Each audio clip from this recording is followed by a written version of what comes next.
Since the US began exporting crude in 2016, volumes have grown significantly, and the US is now firmly on the map in terms of major global crude suppliers.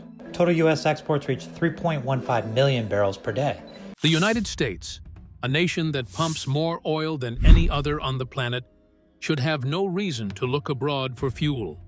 With vast fields, giant rigs, and record-breaking output, it seems built to feed its own engines with ease. But behind that image lies a baffling truth. America still imports huge volumes of crude while selling plenty of its own. So, why would an oil giant do that? And what hidden flaw inside the system explains it? This is the story that few people ever saw coming. The record production story that still ends independence. What surprises many people is not that the United States still needs oil. The real surprise is that the country produces an enormous amount of it and still cannot fully depend on what it pumps from its own soil. That is the part that feels confusing, almost unbelievable, when people first hear it. A nation with giant oil fields, powerful drilling companies, and record-setting output should, in theory, have more than enough for itself. It should be the one place where fuel worries seem smaller, not larger. Yet the truth is far more complicated, and that is what makes this issue so fascinating. Since 2018, the United States has remained the leading crude oil producer on Earth. In August 2024, it even reached a new monthly record, producing 13,400,000 barrels a day. That is a massive figure, one that sounds like it should settle the matter once and for all.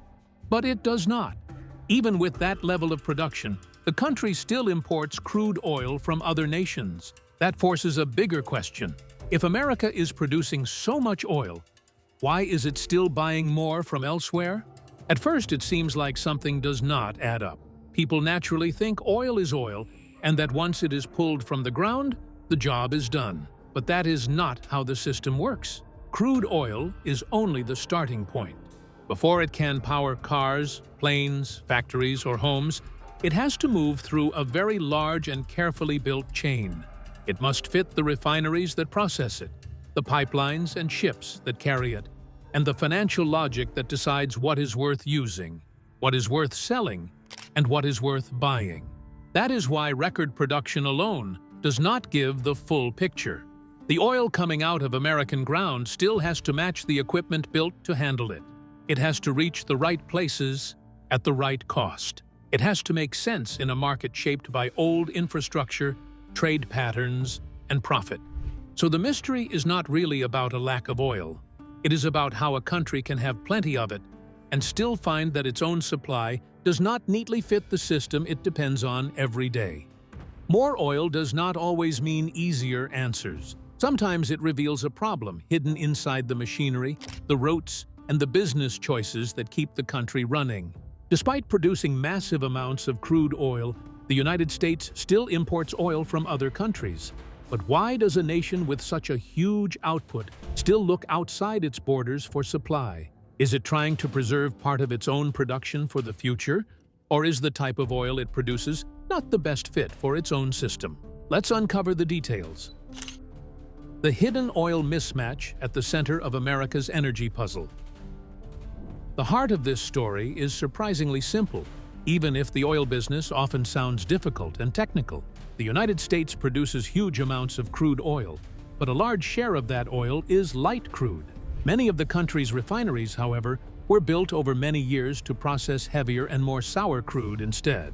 That single detail changes everything. It means America is not dealing with a basic shortage. It is dealing with a mismatch between what it produces in large amounts and what much of its refining system was originally designed to handle. To understand why this matters, it helps to know that crude oil is not all the same. Some types are lighter and cleaner, while others are thicker, heavier, and contain more sulfur. Those differences are not minor. They shape how oil behaves during refining, what kind of equipment is needed, how much it costs to process, and what products can be made from it. So when people hear that the United States produces enormous volumes of oil, They often assume that any refinery in the country should be able to take it in and turn it into fuel without much trouble. But that is not how the industry works. For many years, American refineries were built around heavy crude from countries like Mexico and Venezuela because it was cheaper and fit the system well. Over time, everything from machinery to daily operations and long-term business plans was designed to process that type of oil. Later, U.S. oil production changed sharply, especially with newer drilling methods that brought huge amounts of lighter crude. The surprising problem was that having more local oil did not automatically solve anything. Much of this new American crude did not fit the old refinery system, creating a costly mismatch between what the country produced and what many refineries were built to handle. That is why the issue is deeper than the simple question of how much oil America has in the ground. The bigger issue is how well that oil fits the system waiting for it above ground. A country can produce record amounts and still face limits if its refineries were built for another type of crude. That is what makes the situation feel so unexpected. America is rich in oil, yet part of its own network still works best with a different grade. In the end, the real problem is not a lack of supply. It is a system built for yesterday, trying to make sense of today. And that keeps this strange cycle going today. America indeed produces huge amounts of crude oil, but many of its refineries were built to handle a different type of crude. But how does the country deal with all the oil it pumps? Does it export part of it while importing the kind its refineries can process more easily? Now, let's explore why the U.S. can drill, buy, and sell oil at the same time. America's oil trade mystery. Once you understand the mismatch between the kind of oil America produces and the kind many of its refineries were built to handle, the country's trade pattern stops looking like a contradiction and starts looking like a calculated response. At first, it seems hard to explain. How can a nation produce huge amounts of crude oil, buy more from abroad, and still send part of its own supply out to other countries? To many people, that sounds confused. In reality, it is a system following its own logic, even if that logic feels surprising from the outside. The United States produces a great deal of crude oil, but not all crude is equally useful in every refinery. Some of the oil brought in from other countries fits the needs of American refineries better than a large share of what is pumped domestically. At the same time, some of the oil produced inside the country is attractive to buyers elsewhere, who can process it more efficiently or use it in ways that make better business sense for them. So the United States ends up doing three things at once. It produces oil, imports oil, and exports oil. That pattern can look strange until you see that each move is shaped by refinery needs, transport realities, and cost. The latest figures make this even more interesting. In 2024, both U.S. crude imports and crude exports increased, while the country remained a net crude oil importer. That alone tells you the system is not operating on a simple rule like keep everything at home. It is working through a more complex chain of choices. Some imported crude is refined inside the United States into petroleum products, and those products are then sold abroad. So the oil crossing America's borders is not always staying in the same form. What comes in as crude can leave later as gasoline, diesel, jet fuel, or other refined products. This situation is not random confusion. It is the result of several forces working together at once. Refineries are built in different ways, so not every plant can handle every type of crude oil. The quality of crude also matters because thickness and sulfur content affect how easily it can be refined. Transport plays a big role too, since even suitable oil becomes less useful when moving it is costly or difficult. On top of that, companies follow profit, so price often shapes their decisions. When these pressures come together, America ends up with an oil pattern that seems strange at first, but starts to make sense once the full picture is carefully understood. America is not only exporting some of the crude oil it produces, but it is also importing large amounts to meet its energy needs. But why does the country not simply drill more and rely fully on its own soil? Are there deeper challenges that cannot be solved by increased production alone? Let's find out. The reality of more drilling. Many people hear this whole situation and quickly land on what feels like the most obvious answer. They assume the United States should simply drill more of its own oil, keep more of it at home, and fix the problem almost at once. On the surface, that sounds sensible. If a country has large reserves underground and the ability to produce more, then surely the path forward is to increase drilling and let that extra supply take care of everything else. It is a neat idea, easy to say, and easy to believe. But the truth is far more complicated, and that is where the real story begins. The biggest flaw in that simple answer is that more oil does not automatically mean more useful oil in the right places at the right time. Oil is not like water flowing through one giant national system where every extra barrel helps every region equally. Crude oil has different qualities, and those qualities matter a great deal. Some oil is lighter, some is heavier, and some fits certain refineries better than others. That means the moment more oil is pumped from the ground, another question immediately follows. Can the system actually use that specific oil most effectively and profitably? If the answer is uncertain, then the supposed solution starts to look far less simple. There is also the problem of movement. Even if domestic production rises, the oil still has to travel to the places where it is needed most. That means pipelines, ports, rail, trucks, storage, and processing centers all become part of the picture. If the oil is far from the refineries best suited to handle it, then the cost starts rising. If the transport routes are limited or expensive, then delays and inefficiencies begin to eat into any advantage created by extra drilling. So the issue is never just how much oil comes out of the ground. It is also about how smoothly that oil can move through a system that was built over many years for very specific needs. The real problem starts after the oil is found. Refineries are not built to handle every kind of crude in the same way because their equipment, design, and costs limit what they can process well. So even if America produces more oil, that does not mean its refineries can use it smoothly or profitably.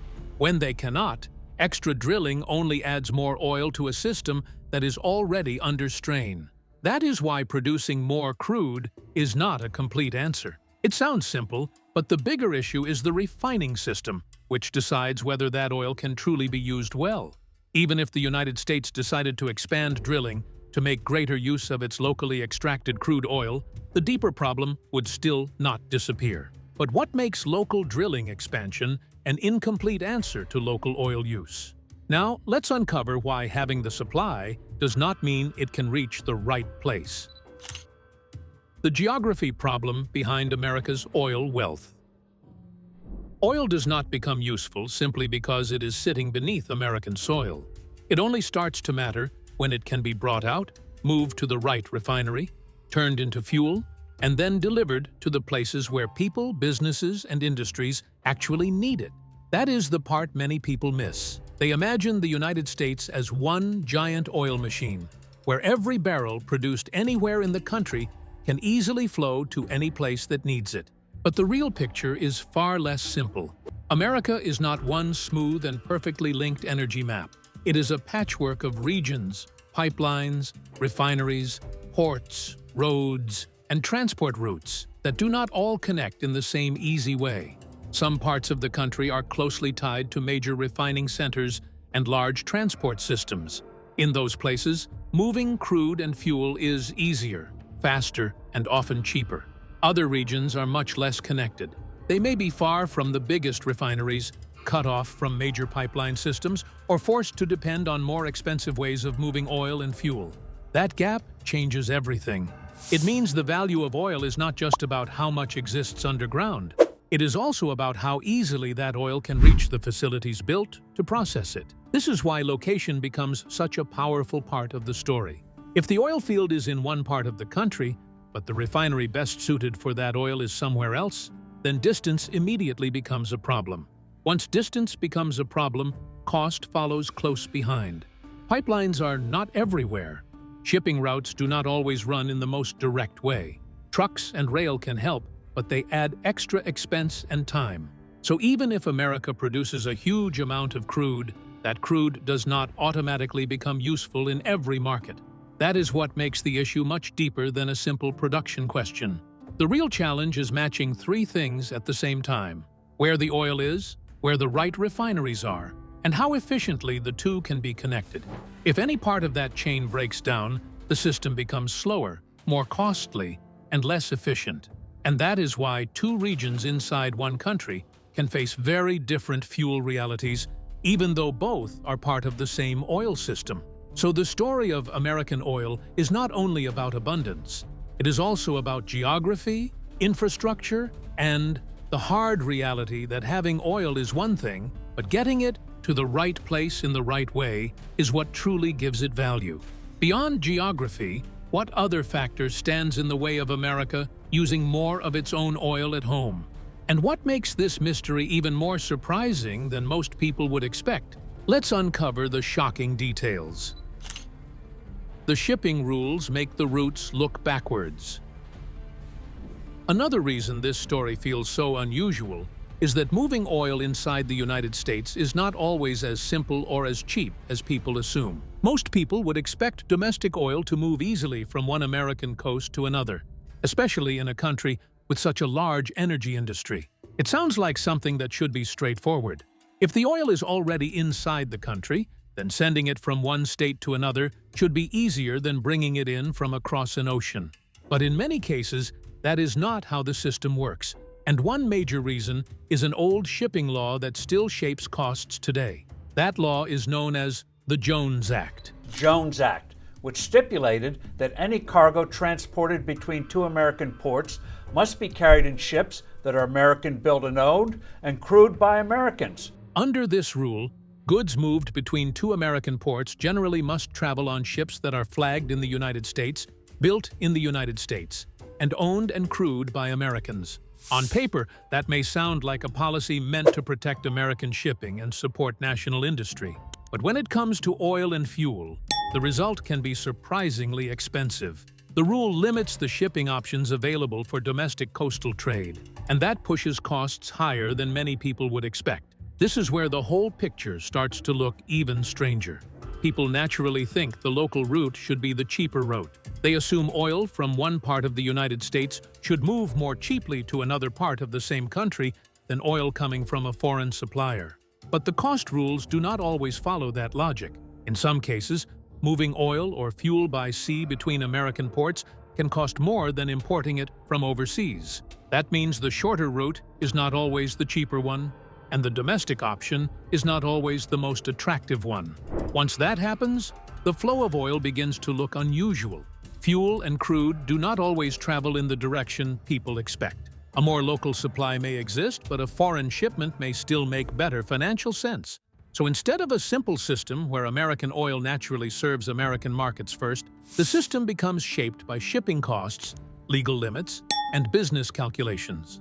The result is a pattern that can look almost backwards from the outside, and that shows that the American oil system is not guided only by geography or even by supply. It is also shaped by rules that can change the cost of movement in ways most people never think about.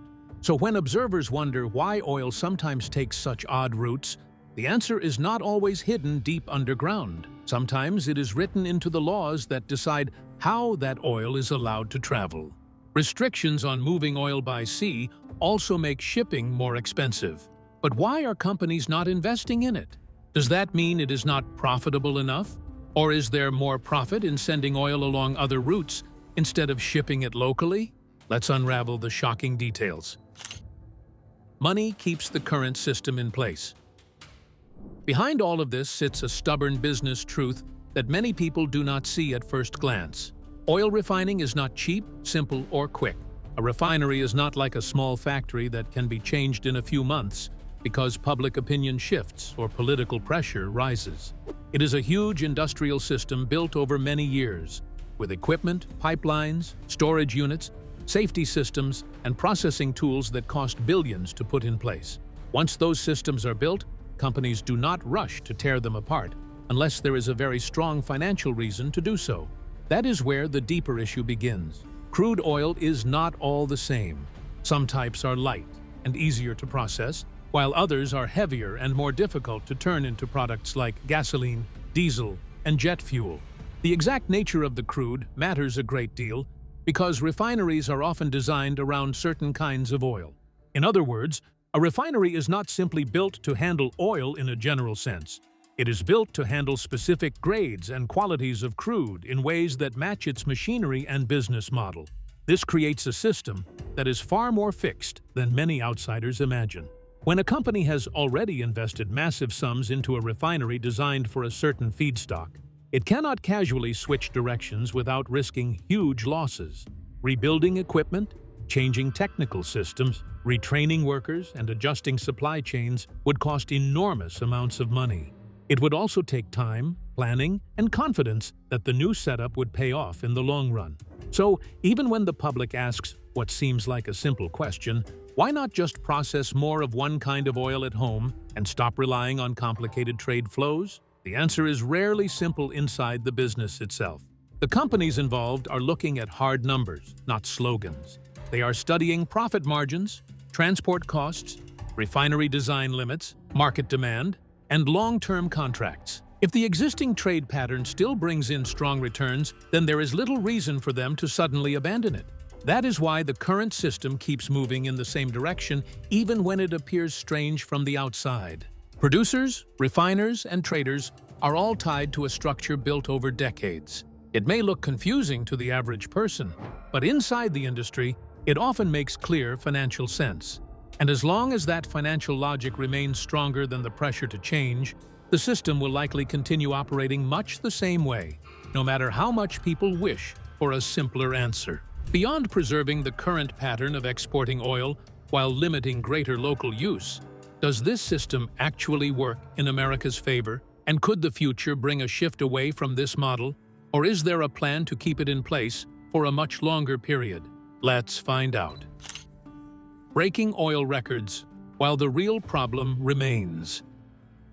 The latest production numbers make the American oil story even more surprising. Instead of clearing up the puzzle, they make it harder to ignore. According to the Energy Information Administration, U.S. crude oil production reached a record 13,400,000 barrels a day in August 2024. In the meantime, the US needs more oil because those gas engines aren't going to run themselves. You'd think that it's going down because we're out of oil, but that's actually not true at all. The US had and still has tons of oil. Moving past the earlier monthly record set in December 2023, and the outlook does not suggest a slowdown. The agency also projected that average crude production would rise to 13,600,000 barrels a day in 2026, and then climb again to 13,800,000 barrels a day in 2027. On the surface, those numbers sound like they should solve everything. A country producing that much oil should seem more than capable of taking care of itself. People hear figures like these and assume the old questions should disappear. If output keeps rising, then surely the country will need fewer imports, face fewer supply problems, and have a much easier path to using its own resources. But that is not what the numbers are showing. In fact, the rising production figures make the deeper problem stand out even more clearly. The real issue has never been only about how much oil the United States can pump out of the ground. It has always been about what happens after that oil is produced. Does it match what many refineries were built to handle? Can it move to the right places without adding major cost? Does it make economic sense for companies to refine that oil at home instead of importing another type that may fit better into the system already in place? Those are the questions that still control the outcome. That is why record output does not automatically erase the country's oil puzzle. America can keep breaking production records and still run into the same barriers again and again. The friction sits inside the structure of the system itself. It sits in refinery design, in transport routes, in regional gaps, and in the market logic that decides which kind of crude is most practical to process. More production adds volume, but it does not automatically fix fit. That makes the story much more interesting than a simple success story about rising oil supply. The United States is proving that producing more crude is not the same thing as building a system that can use every extra barrel most easily and profitably. That is why the contradiction still puzzles so many people. So as the numbers rise, the central mystery does not fade. It becomes even sharper, because each new record shows that the real obstacle is not underground. it is built into the system above it. With the current system still in place, U.S. crude oil production is expected to keep rising year after year. But what does that really say about America's oil pattern? Could local refineries handle more of that supply if they were better equipped? Now, let's dive into the quiet bottleneck that keeps America's oil puzzle alive. America's refinery standstill. The newest refinery figures push the story in the same direction and make the larger point even harder to ignore. According to the latest data, operable atmospheric distillation capacity in the United States stood at 18,400,000 barrels per calendar day on January 1st, 2025. That was basically unchanged from the year before. On top of that, there were no major refinery expansions or major transactions from January 2024 through January 2025. At first, those details may sound technical and easy to skip over, but they matter a great deal because they reveal something very important about the American oil system. Even as production keeps rising and headlines celebrate new records, the refining side of the industry is not being reshaped in any dramatic way. That is where the deeper problem begins to show itself.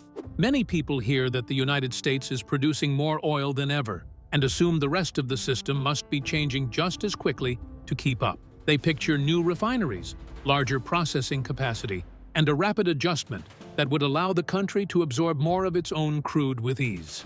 But the refinery numbers tell a calmer and more revealing story. The system that turns crude into usable fuels is not moving at the same speed as the drilling boom. It is not being rebuilt overnight. It is mostly staying where it already was. That matters because oil production alone does not decide how self-sufficient a country can become. Crude coming out of the ground still needs somewhere to go, and that somewhere must be able to process the specific kind of oil being produced. If refinery capacity stays almost flat, and if refinery configuration remains mostly the same, then the older mismatch does not simply fade away. It stays in place, quietly shaping the choices the country makes every day.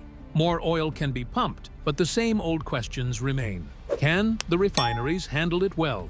Can they handle it cheaply? And can they do so in a way that makes better sense than importing other grades of crude that fit the system more naturally? This is why the American oil story continues to puzzle so many people. The country can post enormous production numbers and still find itself unable to rely only on its own supply. The issue is not just what is being produced, it is also what kind of refining network exists to receive it. If the refining side changes slowly, while production rises fast, then the gap between the two does not disappear. It can even become easier to notice. In that sense, the newest refinery data does more than report a flat number. It explains why the old contradiction still survives. America has the oil, but the system needed to fully turn inward has not been rebuilt to match that reality. And until that changes, the same puzzling pattern will keep repeating itself. So, what do you think about the reason the U.S. cannot fully use its own oil? Does this pattern help its economy? We would love to hear your thoughts in the comments below.